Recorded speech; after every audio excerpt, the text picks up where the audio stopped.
Terus Putri akhirnya jalan bersama si manajer ini menuju kamar yang dimaksud. Putri terus bertanya, barang-barang apa yang ada di dalam kamar itu? Dan si manajer bilang, nanti kamu lihat sendiri.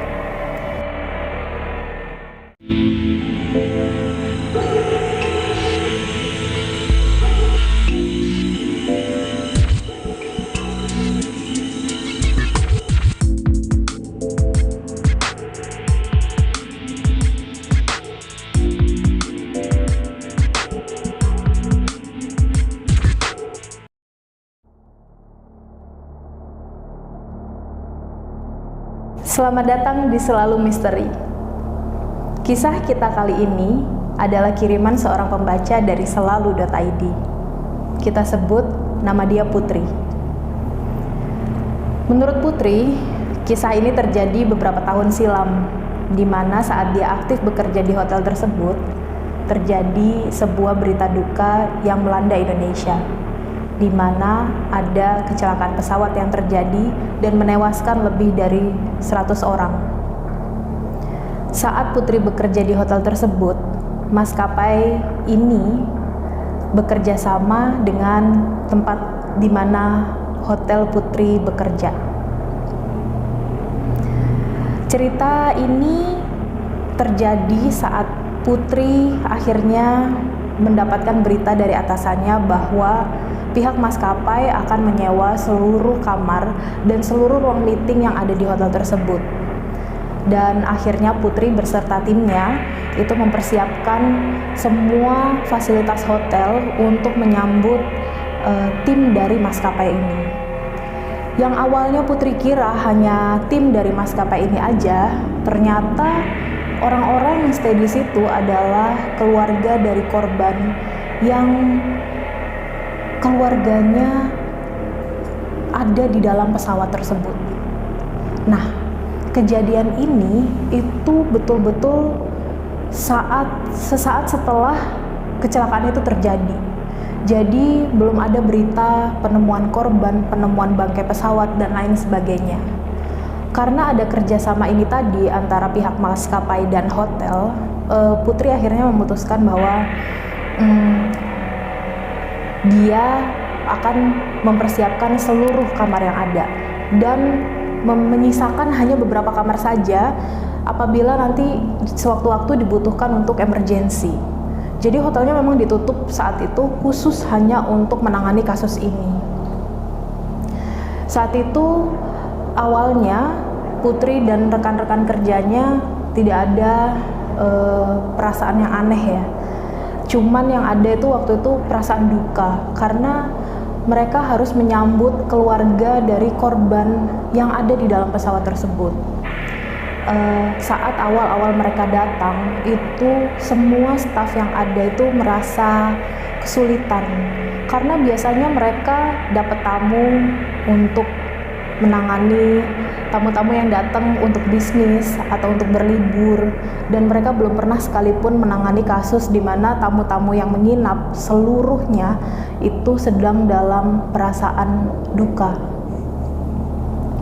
Selang beberapa lama, kira-kira beberapa minggu setelah kejadian itu, mulailah berita-berita bermunculan di mana semua orang bisa tahu mulai ditemukan ada bangkai-bangkai pesawat, terus ada barang-barang korban yang mulai muncul, dan di situ cerita bermulai.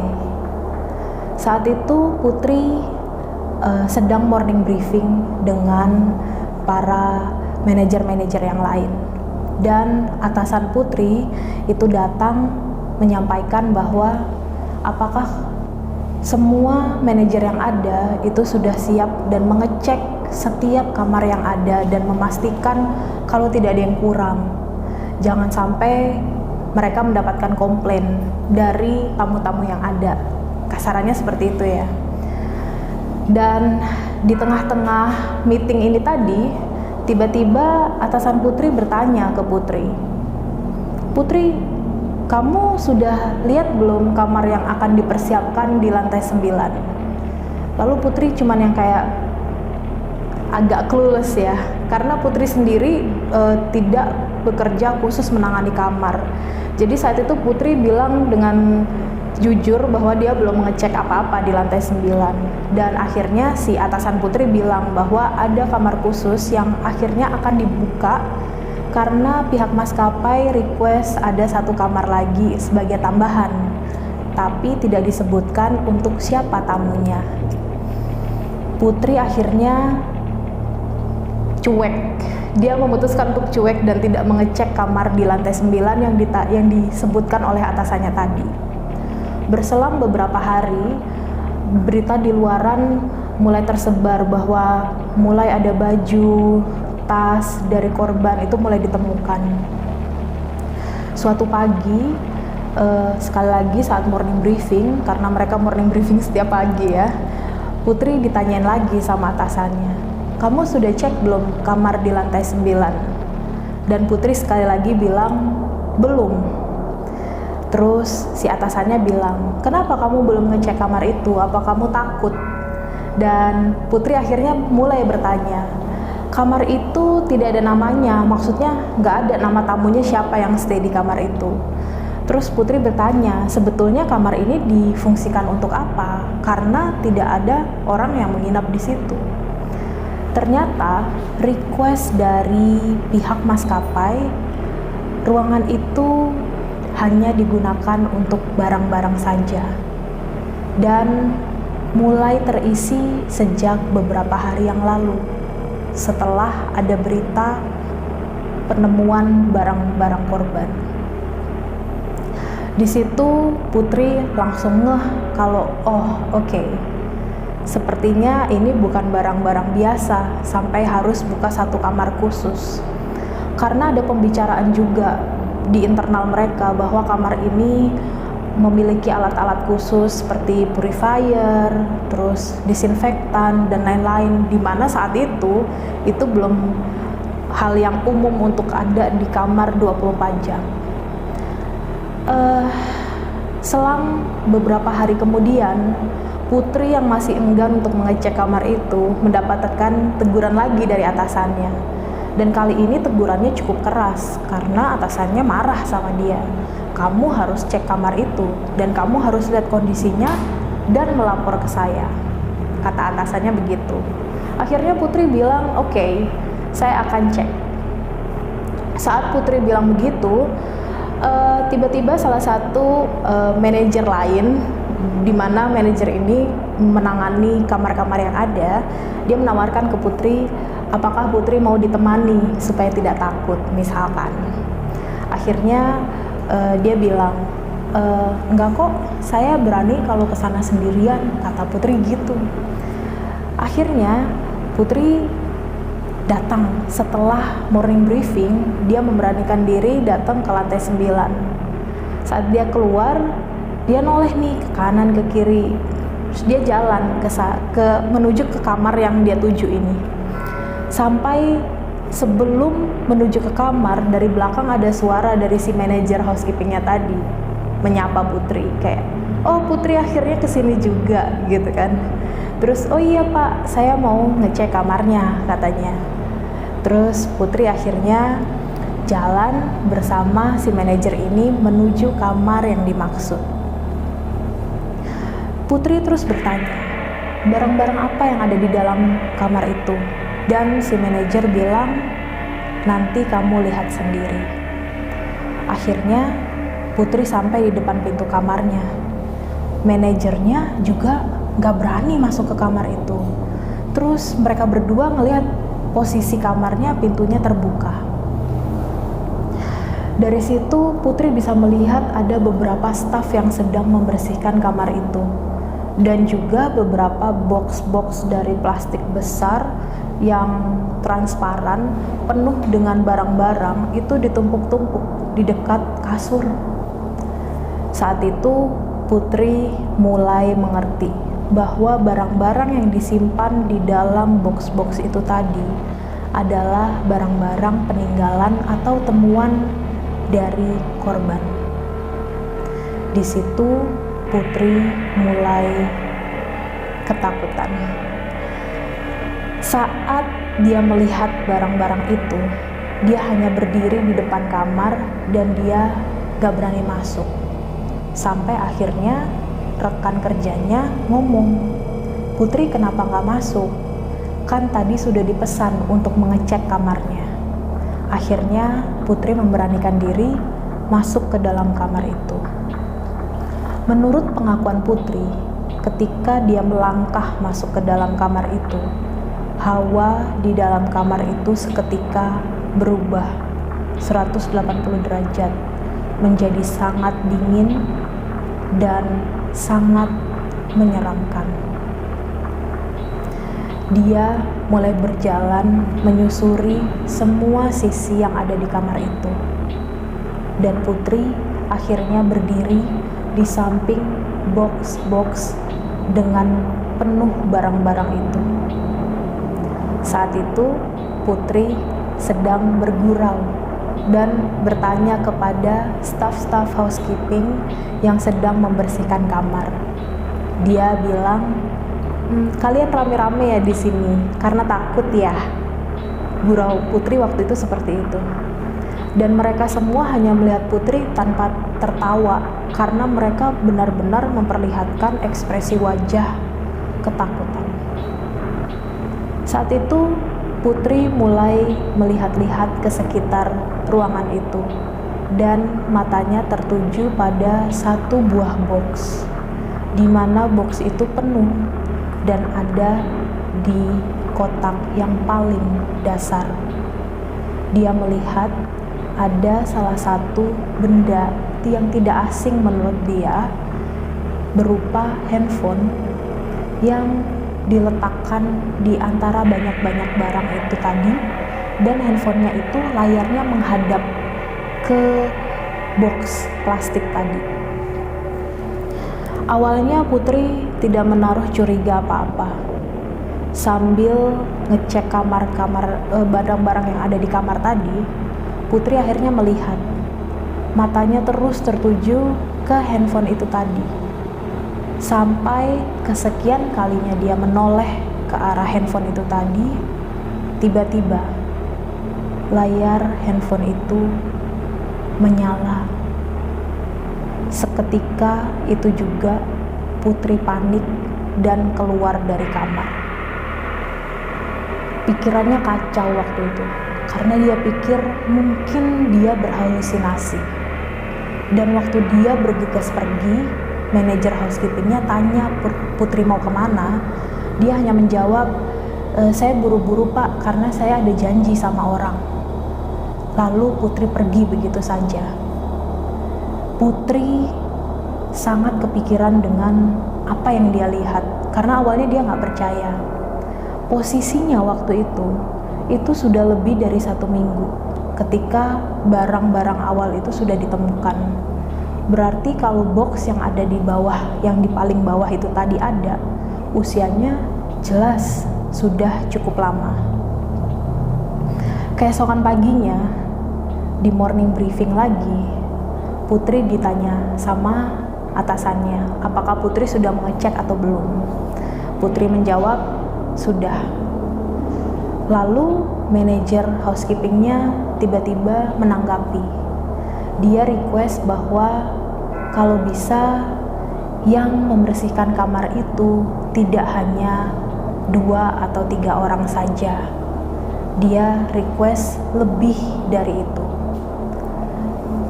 Atasan mereka rupanya kesel ya, karena merasa kenapa harus banyak-banyak orang untuk membersihkan satu kamar.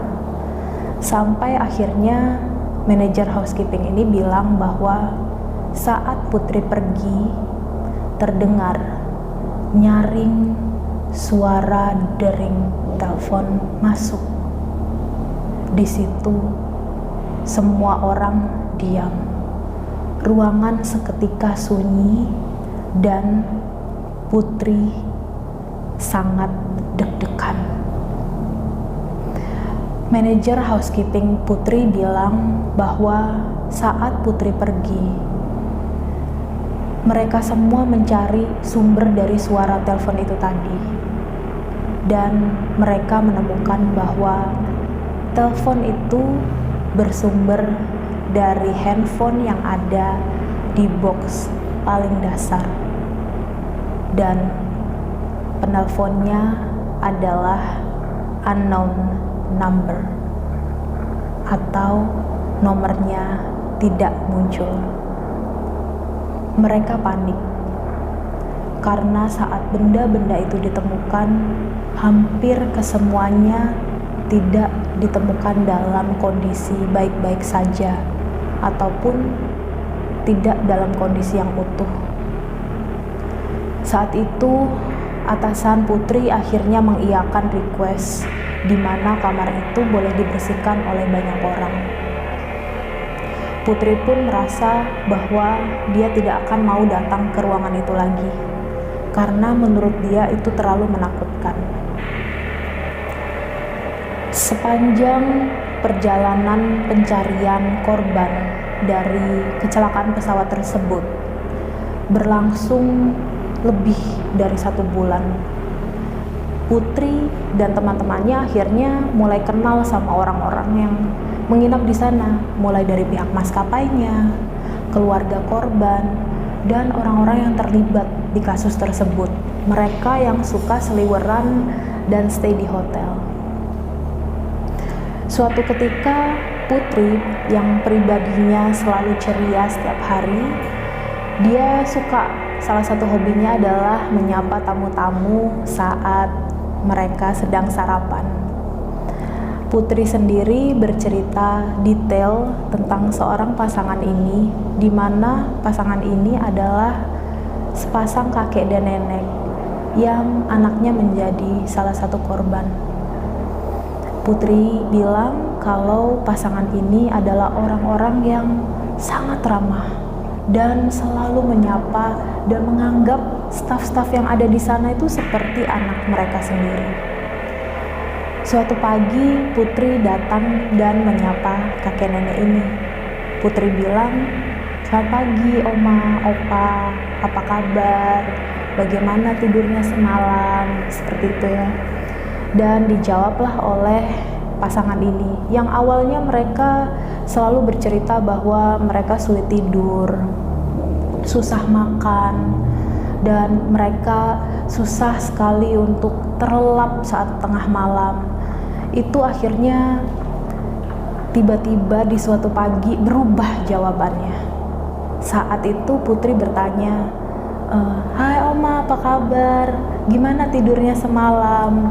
Tiba-tiba si Oma menjawab, "Aduh Putri, Oma tidurnya nyenyak sekali tadi malam. Karena Oma sama Opa semalam disamperin sama anak kita." Saat itu Putri yang sedang berusaha sangat ramah, berusaha mempertahankan emosinya untuk tidak memperlihatkan rasa takut dia. Terus Putri bertanya, "Maksudnya bagaimana ya Oma?" Terus dijawab, "Iya, semalam Oma kan mau tidur. Seperti biasa, Oma kan susah tidur ya, jadi suka noleh ke sana, noleh ke sini. Sampai akhirnya Oma lihat ada anak Oma lagi berdiri di dekat lampu, di pojok kamar. Saat itu Oma dan Opa yang masih terjaga, mereka seketika diam. Emosinya berkecamuk ya di situ pasti. Tapi di situ juga ada sebuah kelegaan, di mana pasangan ini merasa bahwa anak mereka kangen sama orang tuanya, dan orang tuanya malam itu bisa tidur nyenyak. Obrolan tentang anak Oma dan Opa ini membuat perasaan Putri menjadi sangat tidak enak, dan pikiran itu terus ada di belakang kepala Putri. Lupa sama cerita ini.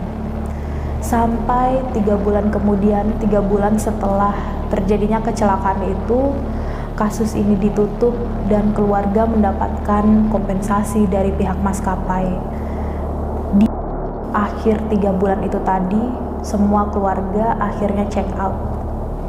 Di hari terakhir mereka stay di Hotel Putri, di mana Putri bekerja, mereka, si pasangan Oma dan Opa ini pamit ke Putri.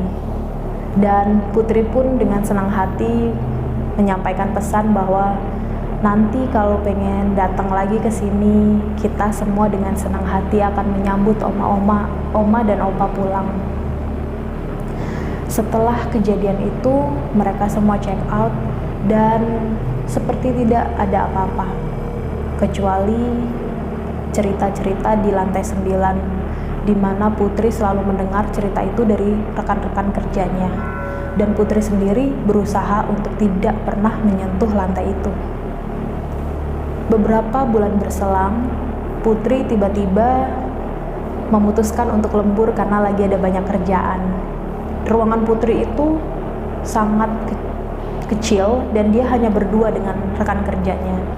Di situ mereka berdua lagi kerja dan teman Putri akhirnya memutuskan untuk pulang duluan.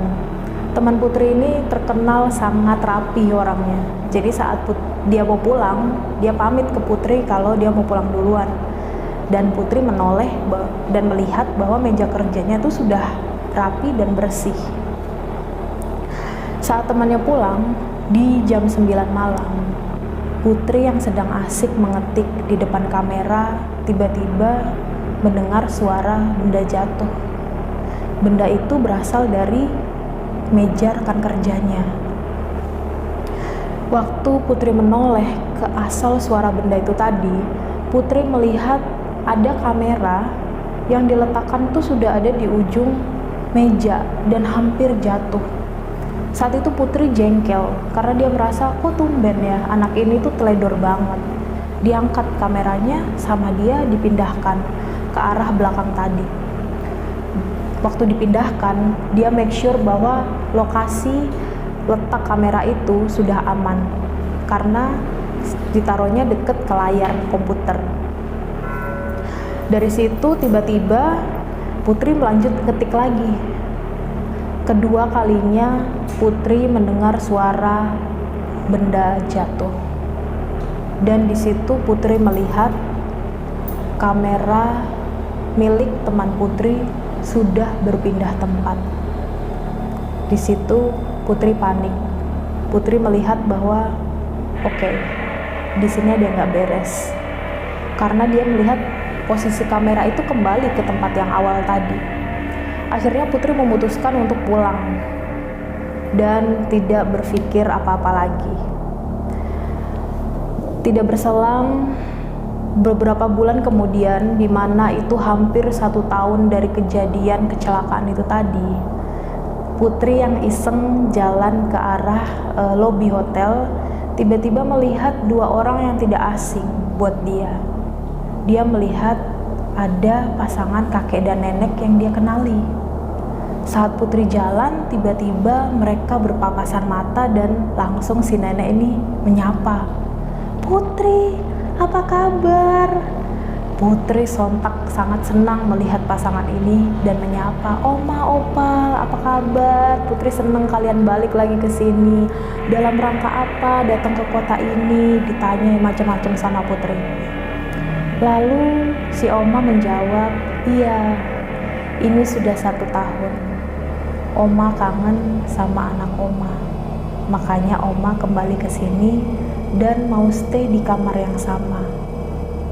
Saat itu Putri teringat dari cerita-cerita sebelumnya.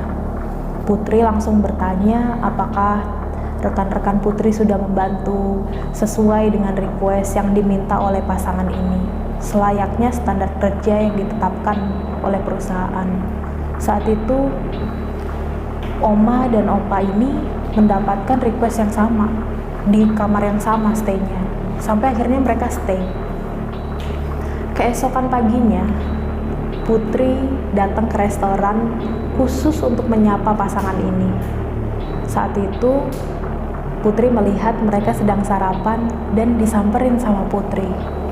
"Selamat pagi Oma, Opa, gimana tidurnya semalam? Nyenyak nggak? ada cerita apa dari kota asal nih gitu. Tiba-tiba si Oma menjawab lagi, oh iya cantik, tidurnya enak, nyenyak sekali. Oma bahagia sekali. Karena waktu kita kemarin masuk ke kamar, saat buka pintu, mereka melihat anaknya sudah berdiri di samping lampu. Saat itu juga mereka memutuskan untuk tidak keluar dari kamar dan tidak kemana-mana. Mereka menghabiskan malam mereka hanya di kamar bertiga. Di situ Putri kebingungan. Putri bingung harus menjawab seperti apa. Tapi yang Putri lihat adalah pasangan ini terlihat sangat bahagia karena mereka mengakui bahwa rasa kangennya sudah terbalaskan. Sekali lagi, cerita ini tidak ada pembuktiannya. Jadi, biarkan tetap menjadi misteri. Kira-kira begitu cerita dari Putri.